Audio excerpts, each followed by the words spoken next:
L'homme misérable de Romains 7,24 essaie de plaire à Dieu, sur la base de la vieille création, alors que cet homme est mort dans le péché. La conséquence de tout cela, c'est une entière faillite. Pourquoi? À cause du péché, l'homme a été crucifié avec Christ.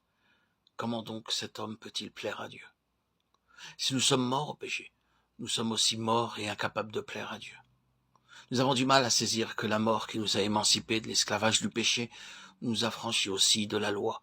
Dès que nous cherchons par nos efforts à plaire à Dieu, nous nous replaçons sous la loi, dans un domaine où la grâce n'opère pas.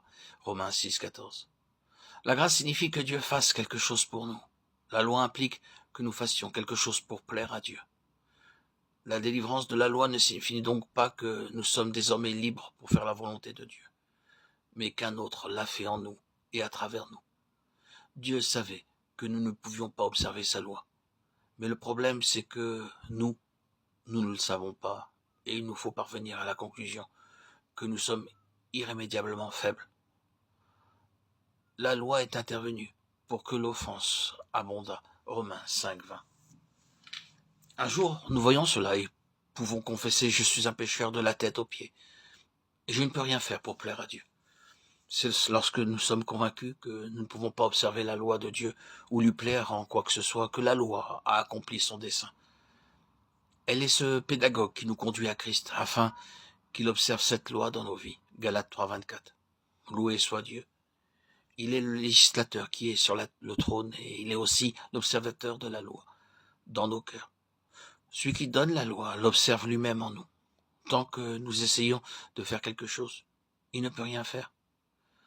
C'est à cause de tous nos efforts que nous ne parvenons à rien du tout.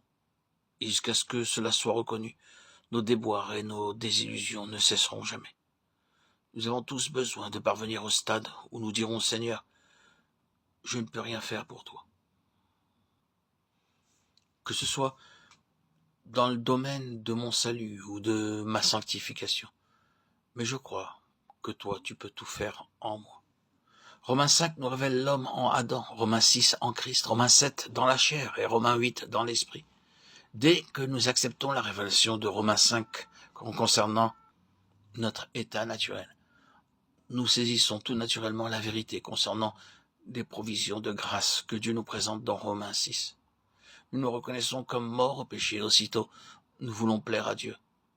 Cependant, à notre grand étonnement, nous faisons l'expérience décrite dans Romains 7. Tous nos efforts pour plaire à Dieu nous conduisent dans la chair, et dans ce domaine, il n'y a que défaite.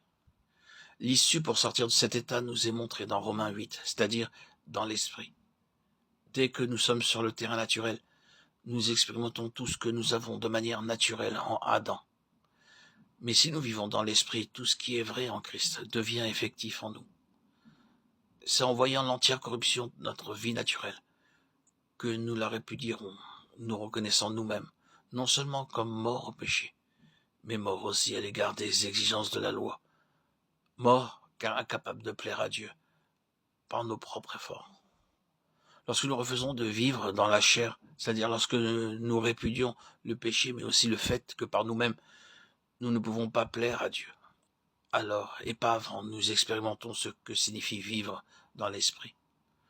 C'est en vivant dans l'esprit que nous découvrons que la croix devient réelle dans notre expérience.